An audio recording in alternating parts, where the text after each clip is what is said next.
Okay, we're out at the range. It's going to be a little bit windy, so we're going to go ahead and take a look at two different pistols here today. We get a lot of questions about single action, double action, and double action, single action style pistols. And since we're at the range, we had a little extra time. We thought we might try to tackle that with some live rounds and perhaps make it a little more clear. Sometimes it can be a little distracting when you don't have live rounds in a pistol and you're trying to explain some processes. So to begin with, we're going to take a look at a double action only.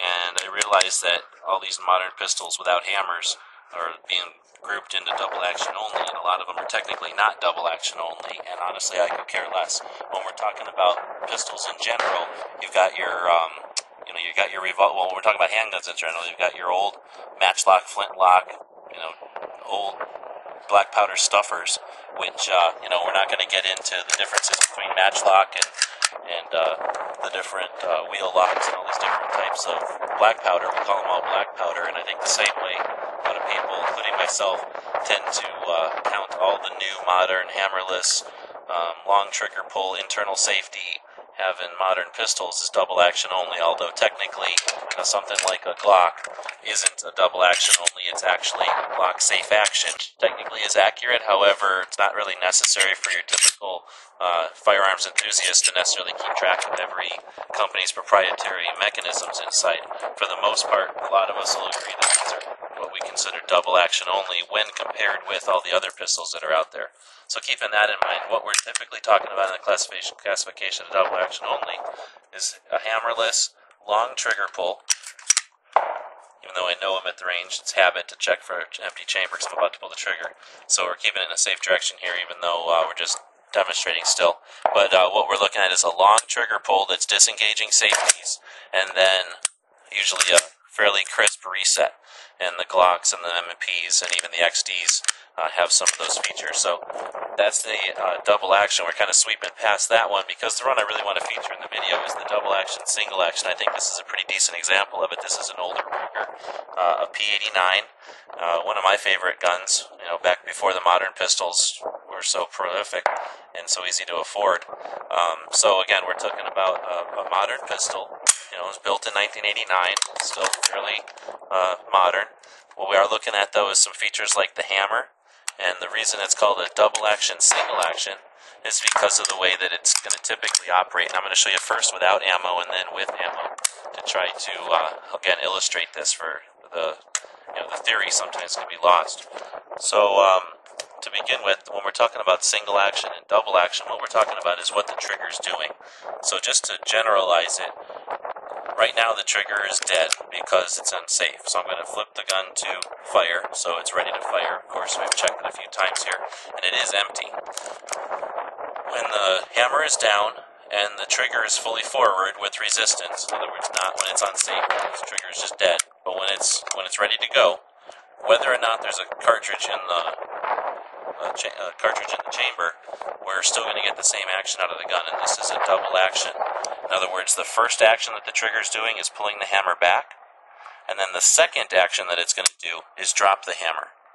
Now this is where it sometimes gets tricky because I'm about to emulate the round going off with my hand, and what that means is, normally when there's a round in there, the expansion of gases and everything is going to change. This is going to create force that slide to cycle, which is going to drop that hammer back.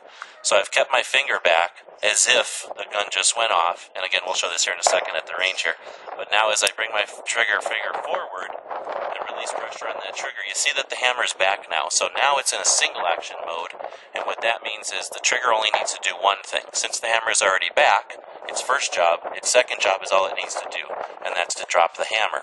You can see as I pull this trigger, the hammer will eventually drop. Again, my hand emulating the round going off, that hammer's back again, trigger's doing one job. Now let's say that we had been shooting and decided for whatever reason we were going to holster this pistol with a live round. On this particular one we have a decocker, so when I drop the decock lever there, it not only goes into safe, but it also dropped that hammer safely on a live round. So the person who's operating this put it in their holster, and they're fairly certain that they're now carrying a safe gun in a safe manner, and that's because the hammer's down, but the safety's engaged, the trigger's dead, and we should have no ability for that round to go off from this hammer. However, when we decide to draw, and we're going to bring this pistol into action and need it, we're going to flip that safety back up, and now it's engaged, and again, we have that long, deliberate double action. Round goes off, and we're down to single action, and that's where they get the name double action, single action. It comes from the fact that this gun is going to operate in both modes, or potentially can operate in both modes. Now, in 1911, a single action, strictly single action, is going to be carried in this position. However, in this particular pistol, that wouldn't be the optimal way to do it. If you were to put the safety on, it's going to drop the hammer. There's no way to carry it with the hammer back and the safety on, because every time you drop the safety, you're going to drop the hammer. So this particular one is designed to carry with the hammer down and the safety on. As you draw, you're flipping the safety off, and you're able to get that double action and then single action. So let's show that with some ammo, because I think it makes it a lot easier to deal with. So we're just going to put a couple of rounds in here, and we are at the range, and we have the range to ourselves, which is why it's pretty quiet. We have other people on the other ranges out here today. And we're not going to shoot for accuracy, we're just going to shoot into the berm over there. I'll go ahead and load the pistol with just a couple of rounds in the magazine. And again, just to start out, in case people aren't familiar, it's now empty. Got a completely empty pistol. I'm going to put that on safety, so the trigger's now dead again. And now I'm going to insert this magazine. It inserts just fine again. When the loaded magazine is inserted, it's technically not ready to fire. It is loaded, but it's not ready to fire. What it needs to happen first is that first round in the magazine needs to be stripped off and put into the chamber. And to do that, I need to mechanically do that physically with my hands here. So I'm going to bring my hands back, and you can see that that round goes up into the chamber. It's on. I'm going to drop it to safety and put that gun down just to illustrate that I would never ride a slide forward like that unless I was doing a video to try to illustrate what I just did. But with this empty 1911, with this empty Smith & Wesson, what I would typically do is pull it back, and some people call it slingshotting, but I'm pulling it back, and let's show what's happening. As I pull that back, if we focus in on the slide stop, which is the device that's designed to keep the slide from going forward, but as I grab the slide and push rearward, you saw that that slide stop spring pulled it down, and now when I let go with my hand, it slings forward, and some people call that slingshotting, but that's the more correct way to drop a slide. The way I did it from the video was very poor technique. I only did it so you could illustrate how that round entered the chamber. So now I'm going to flip the safety back on. Now it's engaged. And again, we're dealing with a double action, single action. So if we just do a video of here, what we're going to be looking at, and again, don't worry about what's downrange, we're just going to shoot at the back berm there. But what we're going to see is as I pull this trigger, the hammer's going to go back, and then the gun's going to fire. And now, that's what I keep talking about. You know, our hands get in the way when we have to cycle it by hand. But what we've got now is the trigger. I got the trigger back still. The hammer's down, or back. I let go of that trigger, and the hammer is still back. So now I'm going to show that, now it's single action. Now let's load it up again and show the difference on the trigger between single action and double action. And that'll illustrate one of the reasons I don't prefer this type of pistol anymore now that the modern ones are around.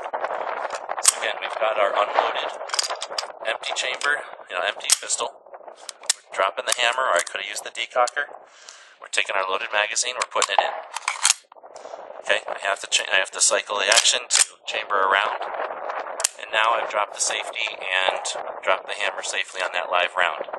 Now this time, come around and watch what the trigger's doing.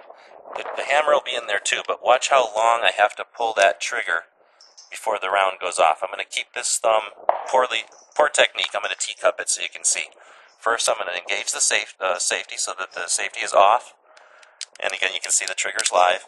So now I'm going to pull that trigger, and as the hammer comes back, at some point it's going to break. And now you saw how much travel there was in that trigger. Now there's hardly any travel in that trigger. I can pick up the slop, but it's until here where I can just feel the mechanism inside. Now it's about to drop. And that's the big disadvantage, in my opinion, the disadvantage on this type of pistol. Let's just double check that it's empty, but look at it from this angle again. And we'll apologize about the wind once more, but it ain't going to happen. Again, we don't even need a magazine in there to show what we're doing here. That first round, when it's in double action mode, requires a very strong, deliberate trigger pull. Once it goes off, and we've got our hammer back after that first round was fired, we've now got a very, very light trigger pull. And just even today, I haven't shot a double action, single action in quite a while. First time I picked it up in a long time. Shot the first round, was thinking about shooting the second. Boom, second round went off because, again, I think I have reasonably decent trigger control. However, I'm used to modern pistols which have a consistent trigger. And let's go ahead and illustrate that since we're at the range. Throw a couple of rounds of 45 into this magazine from the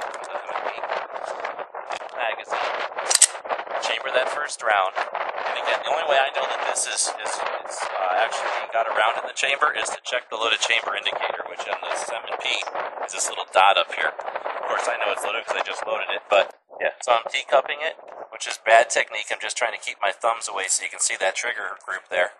And now we'll see that long, deliberate trigger pull. And I think I might be limp wristing it here because I'm shooting at a kind of an odd angle, but let's assume everything worked well there. But again, because it's a double action, I've got that long, deliberate trigger pull again. And actually that's designed that way. That's in a nutshell the difference between double action only and double action, single action pistols.